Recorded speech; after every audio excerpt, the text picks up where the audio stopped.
पुष्पा नाम सुन के फ्लावर समझे क्या? फ्लावर नहीं, फायर है।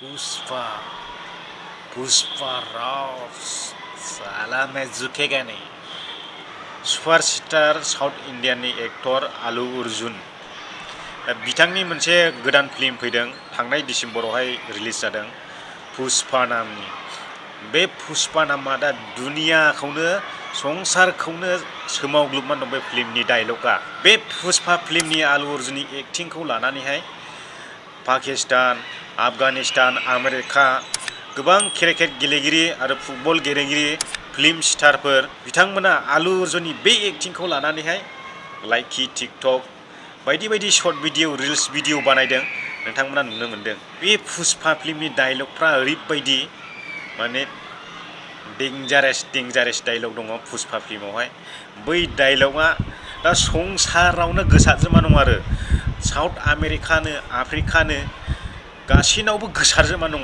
माने ओरैबायदि सुपार हिट दा बलिउडनि एक्टर एक्ट्रिसफ्राबो बे पुष्पा फिल्मनि भाइराल जानायखौ नुनानै बिनि डायलगखौ भाइराल जानायखौ नुनानै दा पुष्पा फिल्मखौ आरो आलु अर्जुनखौ जोबोद बाख्नायसोगारगासिनो टुइटाराव फेसबुकआव इउटुबाव नोंथांमोना नुनो मोनगोन दा फैदो बिदिब्ला रियेल काहिनिया मा सिखोमानानै दङ बिनि सिङावहाय आङो नोंथांमोननो ससे फोरमायनानै होलांनि नोंथांमोना बे पुष्पा मुभियाव पुष्पा फिल्मावहाय चन्दन दंफांनि काहिनि बेरखांनायखौ नुनो मोन्दों आरो थारैनो बे काहिनिया बबेनिफ्राय लाबोदों बे काहिनिया जाबाय सासे डेन्जार डाकुनि बे डाकुनि मुङानो जाहैबाय बिराफान मुंमोन आरो बियो 17 बोसोरावनो मासे मैदेरखौ गावथारजेनदोंमोन आरो बिदिनो बियो मैदेर हाथाइनि माने 2 नाम्बार खामानि मावदोंमोन मैदेर हाथाइनि 2 नाम्बार खामानि मावै मावै खुरुल थाखा खामायोमोन बियो आरो बिदि मावै मावैनो सोरखारनि बिरोधि जानो हमबाय आरो सोरखारनि एगेन्स्ट जाबाय दा बियो हाग्रायावनो खारना थाबाय बे कर्नाटक तामिलनाडु बर्डार आरो केरेला बे मोनथाम स्टेटजों नांजाबनाय मोनसे हाग्रा दङ बिराद गिदिर हाग्रा बे हाग्रायावनो बियो 40 बोसोर थादों आरो बे हाग्राया दखरसेबो बे मिथियै जायगा गैयामोन होननानैहाय जारिमिनाव मिथिहोदों माने जारिमिनबो दं ससे आरो ओरैबायदिबो मिथिहोबावदों ओरैबायदि कर्नाटक तामिलनाडु पुलिसखौहाय ओरैबायदि जाम्बाबो खालामोमोन बियो जेब्लानाखि ओरैनि कर्नाटक स्टेटनि पुलिसा अपारेशनाव ओंखारो अब्ला बे कर्नाटक बर्डारखौ बारनानै तामिलनाडु स्टेटनि हाग्रायाव थाहैयो आरो जेब्ला हरैनि तामिलनाडुनि सरकारा जेब्ला बे हाग्राखौ अपारेशन खालामो बे तामिलनाडु स्टेटनि बर्डारखौ बारनानै ओरै कर्नाटक हाग्रायाव थाफैयो बेफोरबायदि जोबोद सालु बाहायोमोन पुलिसफोरखौ माने पुलिसफोरनिथ'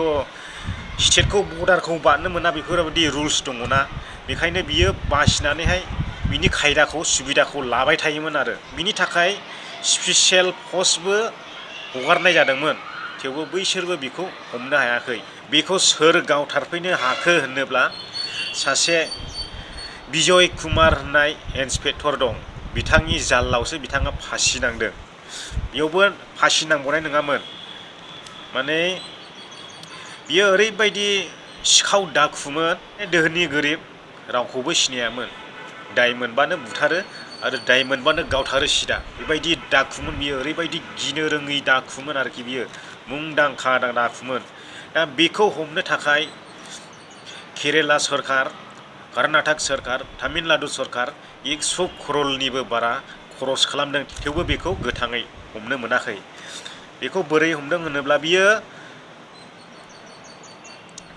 2000 मैदेरखौ बुथारनानैहाय मैदेर हाथाइनि 2 नाम्बार फालांगि खालामदों आरो बिनि उनावहाय चन्दन दंफां होननाय चन्दन दंफांनि बिथाङा बिजनेस मावदों बे डाकुआ बे चन्दन दंफांनि बिजनेसखौहाय दानफायहाय आउट कान्ट्रियाव साप्लाय होयोमोन विदेशाव साप्लाय होयोमोन बे डाकुआ आरो बेजोंहाय खुरुल थाखा खामायोमोन बिथाङा सानसेखालि दाने बिनि मेगना गाज्रि जानो हमबाय आरो उनाव लासै बिदिनो बिनि मेगना गाज्रि जालांनो हमलांबाय ओमफ्राय लोगोफ्राबो बिदिनो सिगिदेरबाय माने नों जुदि बे मेगनखौ फोसाबहोआब्ला नोंनि मेगना अराय समनि थाखाय खाना जासिगोन होननानैहाय लोगोफ्राबो सिगिदेरबाय।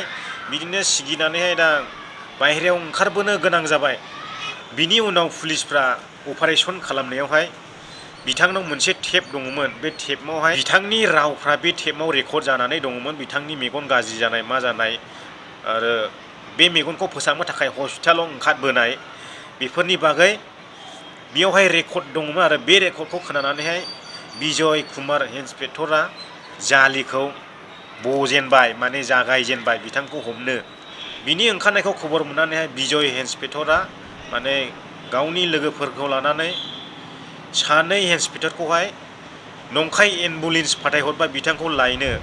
नंखाय एम्बुलेन्स फाथायनानै सानै पुलिसखौ थिनहरबाय, सासेया ड्राइभार आरो सासेया ड्राइभारजों जिरायफादों।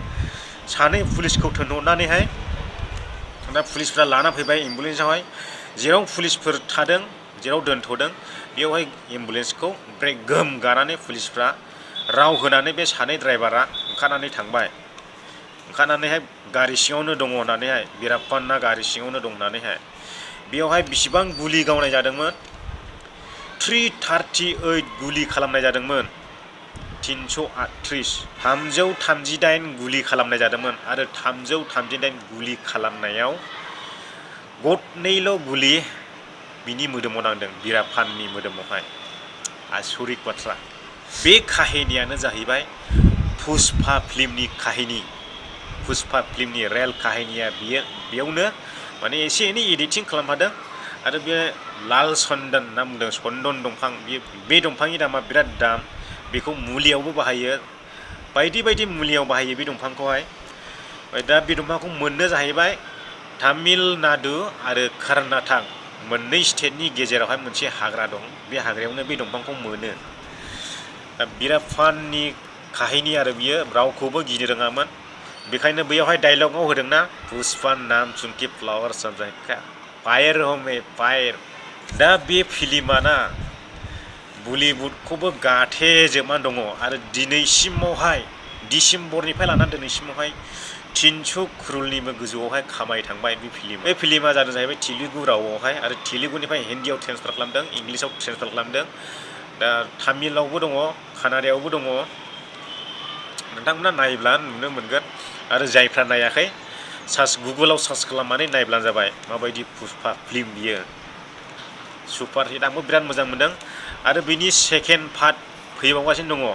पुष्पा फिल्मनि ससे सुंद' काहिनिखौहाय नोंथांमोना मिथिनानैहाय माबायदि गोसोआव सोंथि सिखारदों कमेन्ट बक्सआव कमेन्ट होब्लानो जाबाय। आङो दिनैहाय बेयावनो बिदाय लाबाय। जै बर' हारिनि।